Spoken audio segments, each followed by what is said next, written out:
computer or even on TV.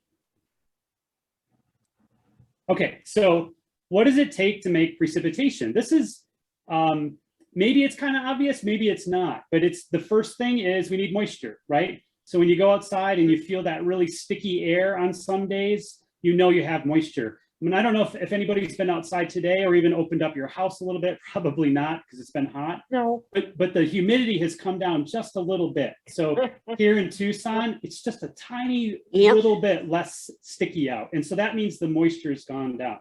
So we here in the monsoon season have moisture. And then what do we need to actually make that moisture turn into rain? We need to lift it. So we somehow have to get the air at the surface up. And if you've ever watched a cloud form, you notice that it actually kind of bubbles up. And we'll talk about that. What is that actually occurring from? So where does this moisture come from? Well, it comes from the oceans. All of the water, most of the water, not all of it, most of the water here in the Western US is coming in from the Pacific Ocean, the Gulf of California, and sometimes during the monsoon season, it'll even come from the Gulf of Mexico, and we'll look at that a little bit. So it's primarily got to come from somewhere else. Because you remember in June how hot and dry it was, there was no moisture. But then all of a sudden, the wind shifted around and that moisture came in and it stuck around. So that came in from somewhere else. And that really came from the Gulf of California, interesting enough, part of the Pacific Ocean. And then on some days, in the middle of the monsoon, we can evaporate a lot of that water. All of that soil and the puddles can get baked in the sun, and that water can go back up in the sky, and we call that recycling. So we're literally using that water over again, goes back up in the cloud, falls back out, and then can rain on your neighbor when it was first in your yard. All right, so this figure is talking about this concept of convection. So convection, maybe you have a convection oven at home, or if you've ever seen these old things called lava lamps, where they have these kind of weird shapes kind of move around that are heated by a light bulb. Convection is related to warm air rising. So we have the sun beating down on the surface. That's where we get our energy. It hits the surface, heats up the surface. The surface then heats the air, and then the air starts to rise. And so when the air is warm, it's trying to rise and cool off. And when it does that, that's called convection. And that's where we get our clouds. So again, if you go out, I'm looking out the window, not too many clouds today, but there are a couple of puffy clouds out there. And those puffy clouds are rising air. That's causing the clouds to form and then to kind of have that billowy shape. Right on. All right, so we're gonna jump right into the monsoon season. Okay, so the first thing is the monsoon is a season. We have storms during the monsoon, but the monsoon really is talking about the whole season. So it comes from the word. Stop! I need to turn the volume up. In the I can't find the volume. It's the change in.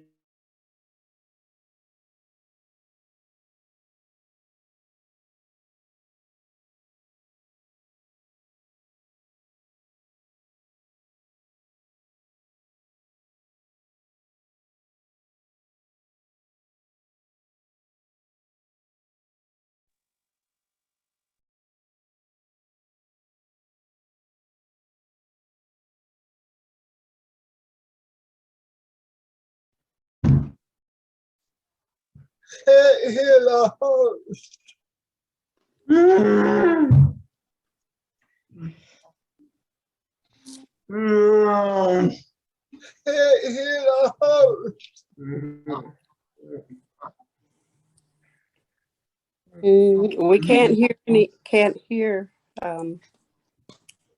Jerry? Michael, are you muted or? Jerry? I'm sorry, I did the whole presentation muted, didn't I? Yeah. Yeah, sorry, okay. Oh my gosh. I thought I saw myself muted and I saw you unmuted. Okay, you were trying to tell me that. Sorry. Okay. Yeah. I'll reverse here a little bit. All right, I'll go back to about this point. I apologize. Okay. So that's the first time I've done that all season, believe it or not. And I've given a lot of these presentations. Okay. So what does it take to make precipitation? Rising air and moisture. So having moisture is really critical, and we know it's gotten sticky out, and that having that moisture in the air is part of the monsoon season. But we also need to lift that air to turn it into clouds. Okay, where does that moisture come from?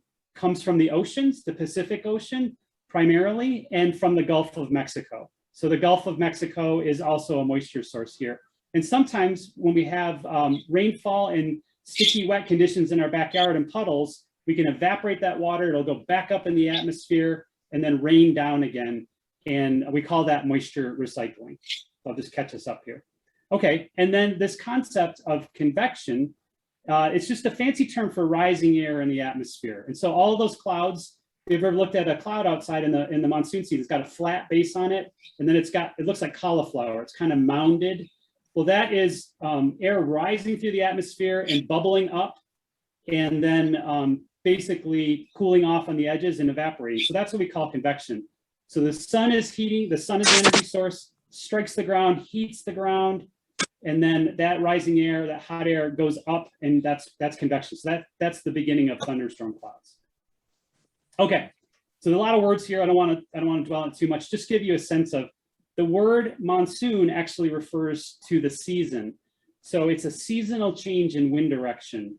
And so a seasonal change in wind direction happens across many locations in the world. So there are monsoons in East Asia, across India, Africa, South America, and here in the Southwest.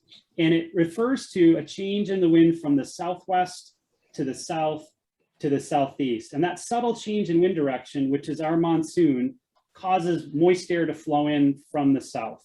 And it typically happens sometime between June 15th and September 30th. But usually our storms here in Tucson, they form about July 3rd or July 4th. And this year was a couple days early, and then it's just been, consistent over the whole period of time. So the average start date's about July 3rd. The earliest on record we saw in 2000 started about June 17th. The latest start was in July 25th, 1987. But if anybody remembers last July, it was pretty late too, and then it never really showed up. Okay, so I'm just going to kind of click through it. So this is a weather map, and it's focused on North America. So you can see the outline of Mexico and then the southern United States.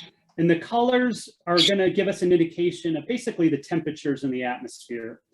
And it's also going to give us an indication of wind flow. And that's really important for us to think about when we're tracking the monsoon. So high pressure systems, you see weather maps on TV, the air flows clockwise around high pressure systems in the Northern Hemisphere. So the wind is primarily out of the west here in the Southwest during the spring.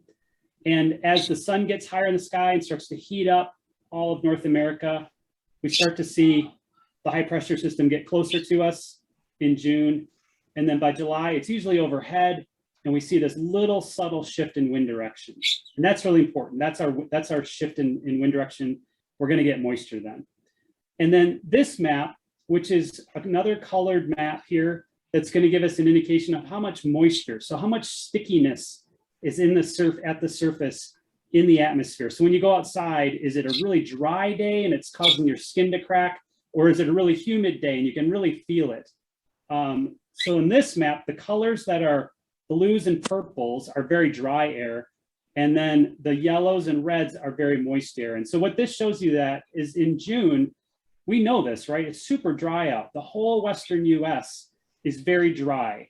And if you're from back east, like I'm from Michigan originally, if you go back east, it gets sticky during the summer and it's kind of uncomfortable. We know in June, though, it's very, very dry here. And so those purple colors are what we have here over the Southwest. Okay, so what we're going to do is we're going to look for these kind of yellows and orange colors to change position. And so you can see it's really sticky over the Southeast, Gulf of Mexico, and it's really sticky over the Gulf of California. So the Gulf of California is that little body of water next to Mexico, and there's the Baja Peninsula, and then there's the Gulf of California along the coast of Mexico. And that is really interesting because it gets to be about 90 degrees Fahrenheit, the water temperature in June. And that's very, very warm water. It's like a warm bath, but it gives off lots of humidity to the atmosphere. So we look for that moisture to kind of flow towards us. So if we advance this a little bit more. Michael, are you talking about the Sea of Cortez right there? Yes, that's right. That's what it's also known as the Sea of Cortez. Yep. Yep. And I don't know if you can see my cursor here, but there's a little arrow here. And this went from blues to oranges. And so that's just showing us that humidity is starting to advance north. And if you notice in the Gulf of Mexico, it's also getting humid. So it's getting humid Gulf of California, Sea of Cortez, and the Gulf of Mexico, it's all encroaching upon us. And that, again, is the monsoon. It gets a little closer here in August, and we're in that sticky air right now. And then by September, the dry air starts to kind of come back south. So it's August 20th right now. We're getting really close to starting to see the end of the monsoon. It feels like we're in the middle of it, but it really does start to retreat and change. The weather will change in the next couple of weeks. And so by September 15th, we're really usually kind of getting out of it. And this drier air is starting to come back in the area. And then it starts to feel like fall a little bit more. So it's a, the season starting in beginning of July really transitions out in September. Okay, I'm going to skip that one, said the same thing. And this is a cartoon graphic of all the moving parts of the monsoon. And so it gets so hot in Yuma that there's so much rising air that it causes its own low pressure system. So when you have a lot of rising air, it'll cause the air to flow in a counterclockwise manner around Yuma. And that actually helps suck moisture from the Gulf of California up into Arizona. And then there's something called the Four Corners High, which you'll often hear the weather person on the evening news talk about. Where is the Four Corners High? And so these kind of two gears, if you can think of it, are kind of guiding in, pulling moisture into Arizona. And once we get that moisture, we just need to lift it to make those thunderstorms. And we'll talk a little bit about that as well. Okay, so this is a map of Arizona, New Mexico. And it's got the colors represent the amount of precipitation we typically see across the whole area. So there's going to be these purple colors, which are they're going to be high amounts of precipitation, 20 inches of depth of water, and they're at the highest elevations. So the highest elevations across the Southwest get the most precipitation. And as you go downhill in the low deserts, they get much less precipitation. So it's wettest in the highest elevations. So the mountains are going to get the most rain because they can help generate the thunderstorm activity.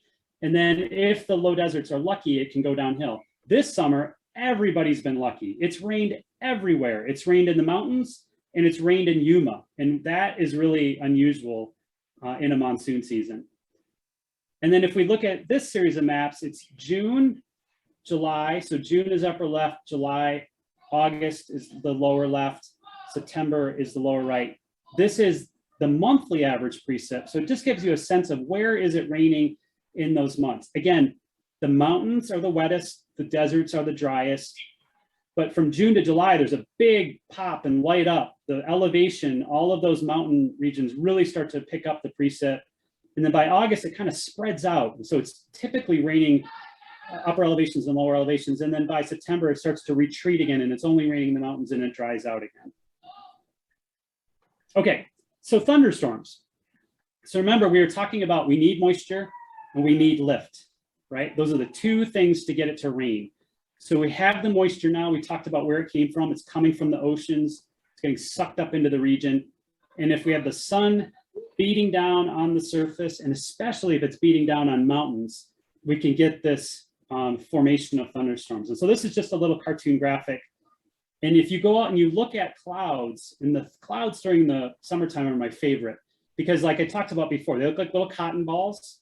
They have flat surfaces on the bottom, which is where the air is starting to have condensation. So it's getting that water vapors turning into liquid water, and then it builds up. And as that builds up, we get into this mature stage. And if the storm builds up tall enough, and there's enough water in there, and it starts to get ice in there because it gets so tall, it starts to make little snowflakes and snowballs. Those get heavy, and then they fall through the cloud, and then they melt, and they turn into heavy rain. So you may not know this, but it's almost every thunderstorm cloud in Arizona in the hottest days of the year starts as snow, falls through the atmosphere, melts, and then hits the ground as rain. And if you've ever been out in a thunderstorm at the very beginning, sometimes they have those really big, heavy, wet, cold drops. Those are basically snowballs that have fallen out of the cloud really quickly and melted and splattered and hit the ground. And then at the end of a thunderstorm, and these are really beautiful. If you've ever watched the ones at sunset, the thunderstorm cloud starts to fall apart, and it's left this kind of shaggy, it looks like a ghost up in the sky. It's just a shaggy leftover upper top of the anvil. It's the top part of the storm. So the bottom part of the cloud is just fallen out as rain, and it's just left this basically leftover thunderstorm cloud. And that's what gives us the great sunsets at night, or the leftover thunderstorm clouds in the evening. Okay, and I don't know how many of you, if you have your favorite weather app, or you watch TV, or you look on the computer, but I obsessively look at radar, which are it's basically a way of scanning the sky, and we use radio waves. And when you scan the sky with radio waves, if it runs into water droplets, it creates an echo that comes back to the radar. And if there's more of an echo, just like a bat uses echolocation, it can tell us how heavy the rainfall is. And so you have a beautiful cloud like this on the left, which is a big puffy, we call a cumulus cloud, a cumulonimbus cloud. If you looked at your radar, you'd see these reds, greens, and blues. Reds are very heavy rain on our radar, meaning there's a lot of rain in that part of the storm. And then it gets lighter and lighter towards the edges of the storm. So this just gives you an indication of when you're looking at that, and if you have a favorite radar app and you see red, that means there's lots of raindrops falling out of that cloud. And you're usually, if it's coming towards you, means heavy rain is going to come towards you as well. And that can be a really handy tool if you're out and about. Sometimes it doesn't work if you're out of cell service, but if you are, that can be really handy if you're outside to just kind of see what's going on, and if there is a storm nearby, and if it might impact you. Okay, I want to show you a couple of recent movies now. And so I don't know if everyone's aware of this, but we have a bunch of satellites up in the orbit around the Earth. A couple of our weather satellites about 30,000 miles up, and they stay in one spot. They're called geostationary, and they stare down at the US from two different angles. And that's where we get our satellite images. And so that's another important way. So on the ground, we're looking across the horizon with radar. You can see it on your app, but you can also look at satellite data looking down. And so this was the big rain event we had in July, looking from satellite. And so Arizona's here. If you can see my cursor, there's a lot of little green blobs there. Those are thunderstorm clouds that are occurring. The blue and white colors on this big map here are lots of moisture. Yellow is dry air. And so it looks like a cup of coffee. If you've ever poured creamer into coffee and kind of stirred it and you see all the little swirls, it's exactly the same thing happening in the atmosphere. And so if I put this animation here, and I can share these links if you want to go back and look at them, but you can see the big circulation across the west here, high pressure system, air moving in from the east, and these little swirls come across to Arizona and big bursts of thunderstorms occur. And that's what we've seen all summer, is these little swirls, which we call upper level lows, are enhancing our thunderstorm activity. So I'll play it one more time here. So Michael, if I can ask, yeah, go ahead. If I can ask a question, because Yes. it seems like, I was just talking to somebody the other day that it seems like this year they've been able to predict these monsoons and how heavy they're going to be so much closer than ever before. So what is the science, as this video that you're showing with this movement of all these clouds across the country, what is the science that is adding into that prediction? Yes, it's such a good question. So what has been different about this year has been these little, so you can find one here. Actually, it's this event right here. So this giant kind of yellow area off to the east was so big and so expansive, and we saw it a week out. So it was a big feature, and it was coming towards us. So it was easy to see it coming for a week.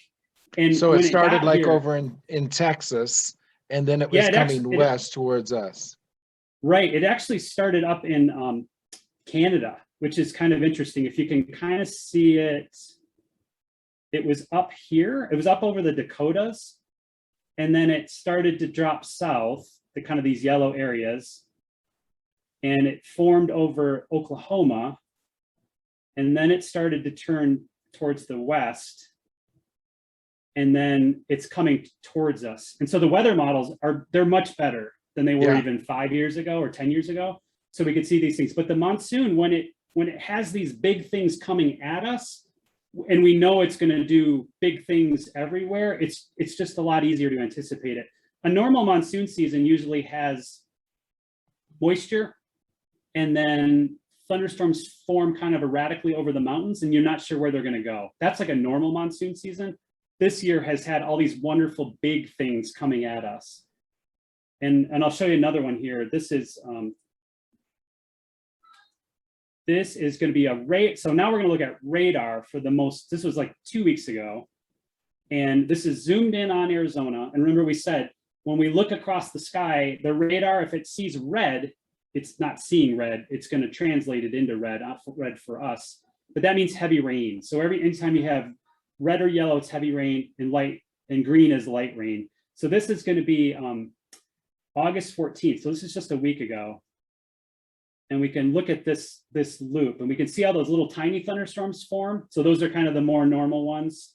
And then we'll start to see big clusters form. And you'll even see little swirls. Like if you watch the storms, sometimes they'll go around in a circle. And those are the bigger features. So this over northern Arizona, that's a large band of thunderstorms, and it's got a little bit of a rotation to it. See how over Wickenburg, it started to curl like a little, that was an upper level low, and now it's curling back towards the south. And that was a low pressure system that we saw days before move across and then give us a bunch of rain all at once. And again, that's what gives you wonderful monsoons like this year, are these things, and we don't see them every year. So we should be really kind of excited that we saw it this year. Okay, so we're kind of moving forward here. What else can we do to lift this air? So these swirls can do it, but sometimes a thunderstorm can make a new thunderstorm. And if anybody's ever been out, if anybody's seen what we call a haboob or a dust storm, if you've been up in Phoenix, or if you've been unfortunate enough to drive between Phoenix and Tucson during one of these storms, you see big walls of dust coming at you.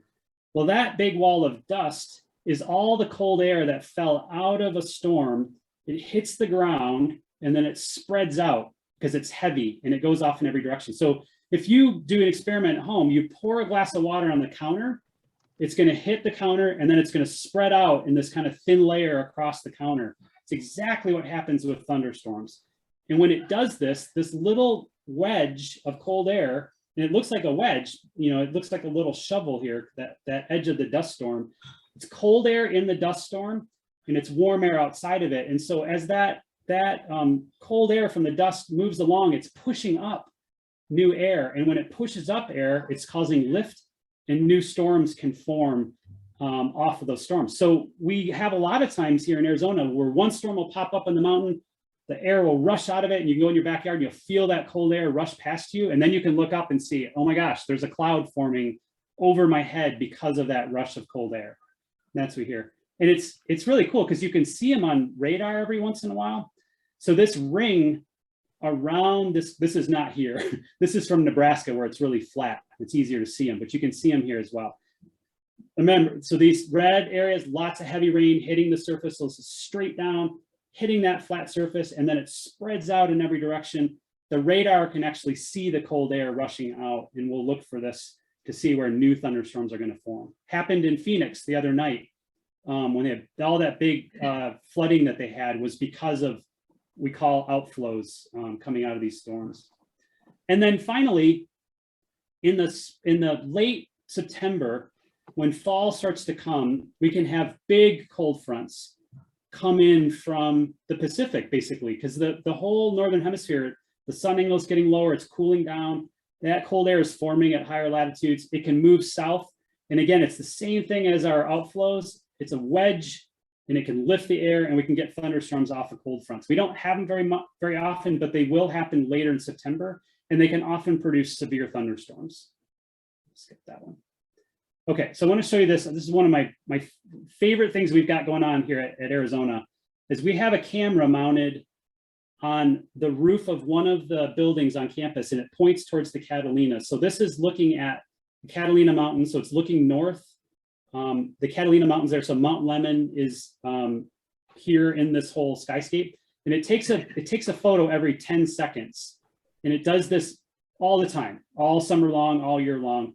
and it allows you to watch the storms form. And so this was a couple of weeks ago, but you can watch what we were talking about before, flat base to the storms, looks like a boiling pot of water, right? So there's rising air and it boils up and it cools off and it sinks, boils up, it cools off and it sinks.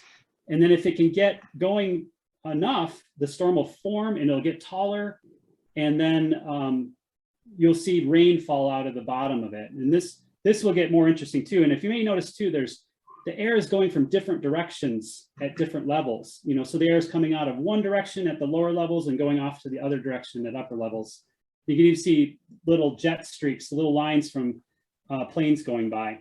But this will get kind of interesting because there's a bunch of storms trying to form here, and then the storms are going to come in and squash everything here from the east as we get going here. So this is in the afternoon, about 3 in the afternoon now on August here, and it's starting to kind of quiet down, but it's going to get another pulse of activity to try to get going here. And we also see all these high clouds.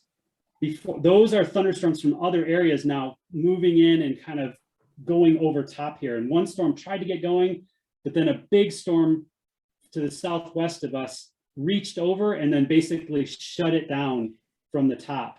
And then that was it for the day. It shaded everything out and we were done. And if you notice those little wavy clouds too, there's little bubbles occurring there. Those are called Mematis Clouds. And they're big anvils that reach over and kind of bubble downward instead of upward.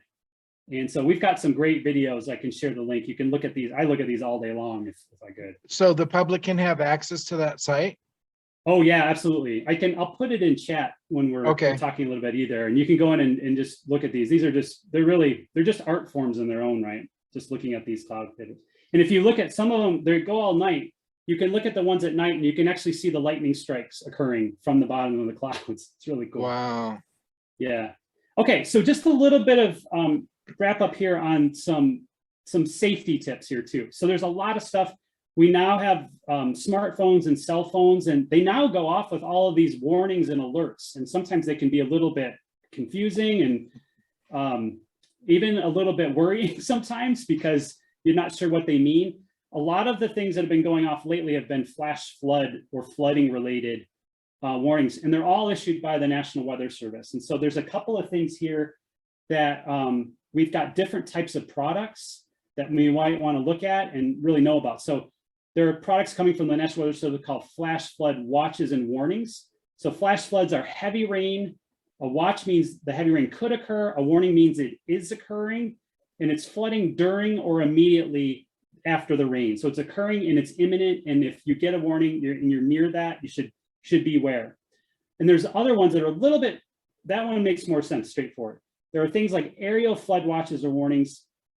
And this just means that there's been heavy rain over a large area and there may be a lot of water collecting and moving down a river. And so it's an area-wide flooding. So this has happened a couple of times this summer where we've had just tons of rain all over the place, the Catalinas and the Rincons here in Tucson, and it's just filled up all of our normally dry washes, Pantano, Rito, Santa Cruz. And so you can get these bigger areas that don't normally have water in them.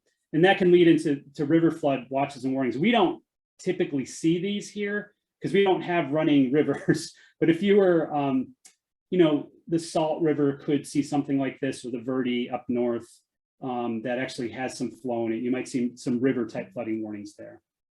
So there has to be specific criteria that has to be met before those are triggered? That's right. And so the National Weather Service office is looking at, there's all this instrumentation out in these different areas, and they're looking to see if the levels are coming up or going down. And then they have forecasts that say, you know what, there's a pulse of water upstream, and then they can mathematically model it to say that big slug of water is going to be here by 6 p.m. So we're going to issue a warning for this particular location. And this becomes a lot more serious if you're up in the mountains, because you can have flash flooding that can occur much, much more quickly and be very dangerous, like if you're camping. And so you have to be much, much more kind of a situationally aware in those situations. A little bit of rain in a canyon can really fill up really quickly, and it might not even have a warning associated with it. Okay, I'm just going to skip that. Everybody knows, don't drive through a flooded wash. I think that's pretty straightforward. And I gave this talk to some land managers at one point, and they gave me this picture. This was from Maricopa County Flood Control District up in Phoenix, where they're the ones who are helping the Weather Service warn on it. And they made the mistake of driving into a flooded wash, and they had this particular Jeep Cherokee carried downstream quite a bit. And it takes just about 6 inches of water can float a vehicle and move it, because it's displacing that much water. And so you just have to do the math on it. A depth of water over a certain area, that's how boats float. And, cars can become boats, and they're not very good boats pretty quickly. So that's that kind of safety aspect. Okay, and then on thunderstorms, you hear this a lot too. What's the difference between a watch and a warning? So watches are always issued first. Severe thunderstorm watch is issued when severe storms are possible in the near future. So it's just a heads up that the conditions are right. Doesn't mean you'll see a severe thunderstorm or one will even occur in your area, but it said that we just need to be aware. Severe thunderstorm warnings are when there is a severe storm. You can see it on radar, and that's typically what they do. Is the Weather Service will see it on radar, and they can even tell with the radar if there's hail in those clouds, and if there's wind gusts. They can see both hail and the wind speeds, and so they'll know if a storm is kind of normal and just heavy rain, or if it's got more severe qualities. And then you'll get a warning issued, and then you'll see it on your phone too. And then it's good to kind of tune into the news then and just see what's going on and know where you are at relative to the storm. And again, if you're out, yeah, go ahead, Jerry. Mike, there's a question in chat. Is there a device that you can take with you camping to give you those alerts of a storm if you have no cell service? That's right. So there are no National Weather Service has weather radio, and the weather radios have alerts on them. And you can get a weather radio that you can take camping, and you can even get, I have one that's, you can hand crank it if the battery goes dead, and it's really handy. And you can set it that it will go, like it'll turn on if there's a warning in your area specifically for that. And yeah, so a weather radio, and they're really inexpensive, and they're really useful for camping. So okay. Quick Sorry, question on that really quick. Yeah. So we do rafting through Grand Canyon, and there's pretty much the whole trip, there's no cell service. Would that radio work down there? It might. Maybe not. Yeah. At that point, if you're really like a satellite phone or one of those beacon devices might be the best strategy at that point. Right. Okay. Yeah, no, it's tough because the weather radios are typically, there's transmitters, but they're on high peaks all over the state. And when I go camping, I take our weather radio and I listen to it because I'm a weather nerd. But it works pretty good all over the Catalinas, and it works over the state. But I think if you get down into deep canyons, the Grand Canyon, the biggest of them all, right, you probably have some trouble. But there are other devices, probably more expensive, that would keep you in contact. Thank you. Absolutely. Okay, and then one of the final things I love about the monsoon, but is also dangerous, is lightning. And so all of that rising air, I keep using this hand motion because it's about lift, right? We're having all of that air rising. And when we have storms that reach certain heights, we can get little ice particles in it. All of the storms here in Arizona can reach that height. They can get ice crystals in it. And when ice crystals brush against water vapor molecules, it knocks off electrons. And when it does that, it creates charges, and those charges can separate at different levels of the storm. And you get magnificent lightning storms, and it's just electrostatic discharges. And so you can do this experiment at home by getting a balloon and rubbing it on your head.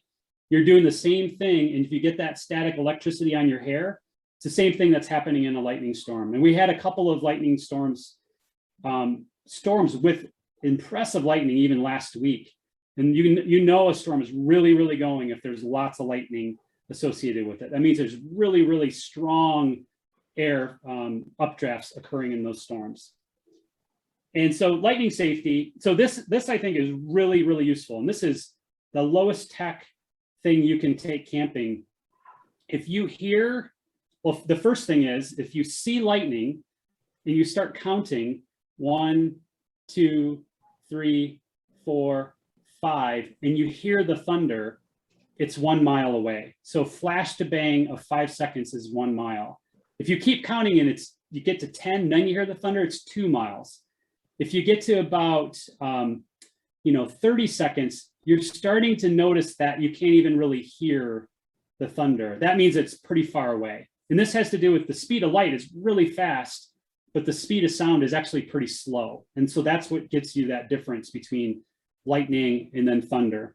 And so that's a handy thing. And so if you hear thunder, you probably should go inside regardless, but that at least helps you know how close it is. And you've seen you've been in the situation where you heard flash bang and you know it's really close, and it was definitely within a mile. We've had a couple of those where it was flash, it was sitting on the couch, bang, and you knew it was somewhere within 100 yards of your house, and that can happen.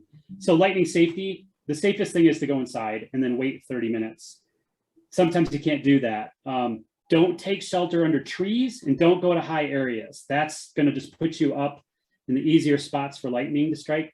Cars are safe, but like convertibles are not as safe because lightning can go through that top. But if it strikes the outer body of a metal vehicle, it basically conducts the current around you and then it goes through the tires into the ground. So vehicles are safe. If you don't have any of that, the best strategy in camping is to get low. So find a low spot, but then knowing that a low spot is also where flash flooding can occur. So you got to kind of balance those two things. But lightning is very dangerous. You can usually anticipate that flooding as well. Okay, so just finally here, and I'm happy to field some questions here. My favorite place to get weather information is the National Weather Service. So it's weather.gov. So your smartphone, your computer, you can go to www.weather.gov. And the local Tucson office here, which has got this long address, and I can give that to you in chat, it'll be a little bit easier. It's got a monsoon tracker. It's got a lot of different interesting statistics and keeping an eye on the weather and how much rain we've had and those kinds of things. And then if on a smartphone, there's a version of the website, mobile.weather.gov, that works really handy. And then again, as we talked about, using a weather radio could be another nice way of getting information as well. Okay, so that's what I have, and I'm happy to answer questions. And I apologize for talking to myself for the first like 5 minutes there, but hopefully we got all caught up. That I have to admit that was not your fault. It was my fault because I put mute on and I didn't know it muted you too. So it's okay. I apologize. So no worries. That you did. I have another question with our monsoons here. You know, they're very powerful. Is there any other place in the world that's comparable to our monsoons, like we see them?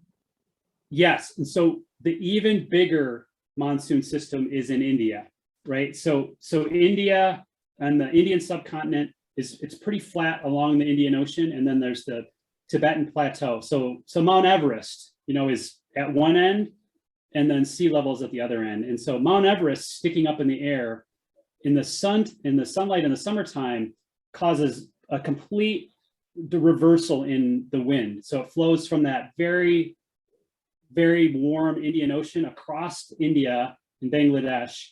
And when they get their monsoon, they get feet of rain. They'll get 100 inches, 150 inches of rain, and then they get zero rain during the winter. So it's very extreme there.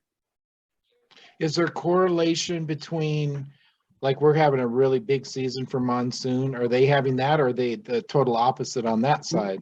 No, it's such a good question, because the research has not, we haven't had a lot of research into it, but there does seem to be some connection sometimes. Sometimes when they have a good monsoon, we will have a bad monsoon. Like last year was a little bit out of phase, but I don't think it's every year. And there does seem to be some connection across the whole globe if monsoons are kind of having the same situation or not. Great, thank you. Does anybody else have questions?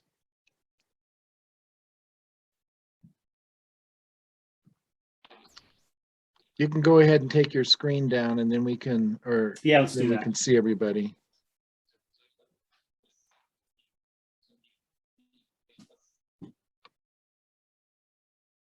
So another one I have thought of is, there's a lot of talk about global warming Mhm. and, the dryness of, the forests and things like that. How does that relate, to the monsoons that we're kind of going through? And it's like, when you look at Northern California, it seems like they've been on fire for months. Are Yeah. they contributing to this weather that we're seeing showing up as Right. monsoons? Right. No, it's a good question. So the kind of the conditions across the West are more of a result of the whole monsoon pattern rather than a cause. And so, yeah, so that's a really good point. So remember when we had a really, really hot, record hot days in June? We had a couple of, Phoenix 115, 117, Tucson was 115, very hot, broke some records. Well, that was basically the high pressure system coming overhead, which is the beginning of our monsoon season. And then it kept going north. And it kept going north. And if you remember, Seattle had a big record heat wave.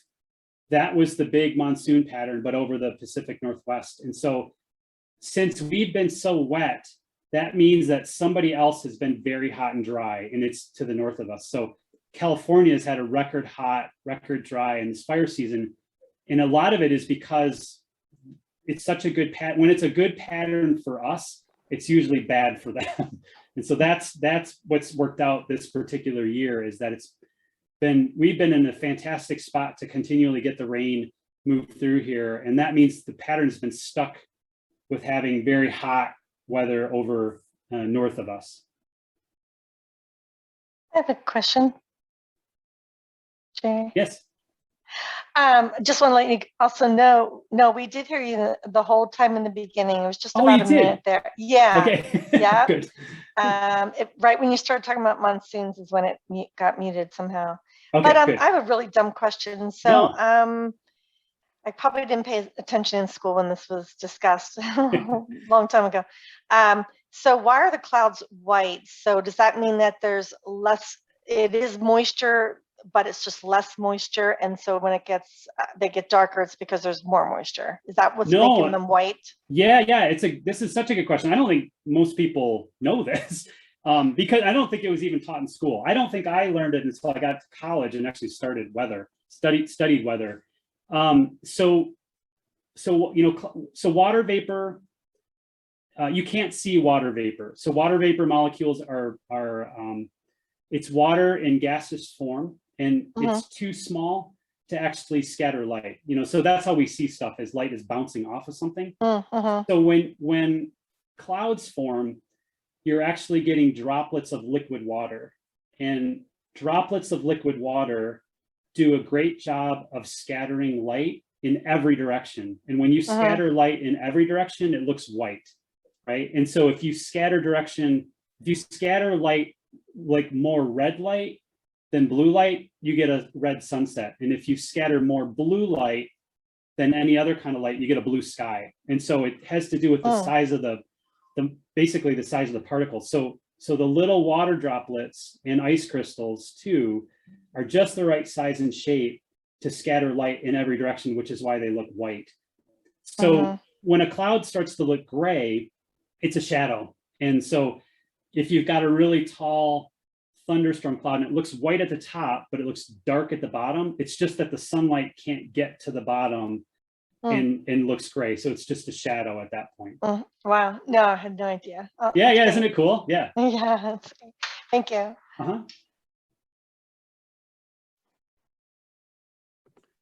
Any other questions? Laura, it's so great to see you. Do you have any questions? I do. Okay, go ahead, Nora. Okay. I raised my hand. I'm not sure if anybody noticed, but yeah, we see. Anyway, other than that, okay. Sometimes I thought maybe the green on the weather map. Sometimes I think the green is like meaning rain, the parts. And I'm learning that the green is light rain, and then the red is heavy rain. Is that right? Right. Yeah. It can kind of vary from that. You're absolutely right. So on on a normal weather map you'd see on like the evening news, often green will just mean rain, you know, and it's a good color to indicate kind of generic rain. And sometimes they'll use dark green to indicate heavy rain and light green to be light rain. But then if you look at a radar image, often it'll use red to be very heavy rain and light green to be light rain. Now, you know, it gets confusing, and it's just all the different colors chosen by whoever's making the map. Right, thank you. Mm-hmm. What's the favorite part of your job? Oh, I love giving talks on basic weather like this, and then I love analyzing data. So I'm kind of a weather nerd, but a data nerd. So I look at a lot of data, you know, related to monsoon statistics and history, and looking at past monsoons and comparing them to present monsoons. So I really enjoy that, and I got to do that all day, and then was able to give this talk. So it's been a good Friday. Cool. Are you a storm chaser? Do you go out and, you know, chase down the tornadoes? And yeah, you know, I did as a kid. So when I first went to school, I studied meteorology in Michigan.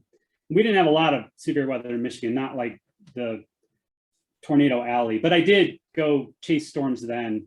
I got kids now and a job, and so I don't get out as much, but I still will chase down a good heavy rain in a monsoon thunderstorm. I did it just a couple of days ago. I saw it raining in one corner of town and said, you know what, I'm gonna go check that out and see what that looks like, and went ahead and did it. So are they predicting, you know, they predicted this heavy monsoon. Are they predicting a lot of precipitation for this winter? Yeah, so, well, you're giving us, the climate community and the forecasting community, too much credit. We had no idea it was going to be this wet. If you would have asked us in late June, I told everybody, I was like, I have no idea. It'll probably be an average monsoon. And every week we saw it getting wetter. And so we knew every couple of days it might continue. But at the beginning of the season, no idea. And then months ago, no idea. And I'm not even sure how the rest of the monsoon is going to turn out, because we could end up having another crazy event or nothing. And both are probably equally likely at this point. So I don't know. But next winter, we actually have a La Nina event forming, and a La Nina event is cold water across the Pacific Ocean that tends to give us drier than average winter. So there's a little bit of lean in our forecast now that we might have drier than average conditions in the next winter. So I did see a question in the chat though about what causes microbursts, and that's a good question too. So a microburst there's two different kinds of microbursts. There's wet microbursts and dry microbursts. And so microbursts are thunderstorms that actually have very, very heavy rain that comes out of the storm all at once. And we had a couple this summer where you get big, just masses of water that fall out of the storm all at once, and they hit the ground with quite a bit of violence. And so there's a ton of rain. And what happens is that the rain drags air with it. So it's not only heavy rain, but it's also wind. And then it spreads out in every direction. And so you can end up having it raining sideways with a wet microburst.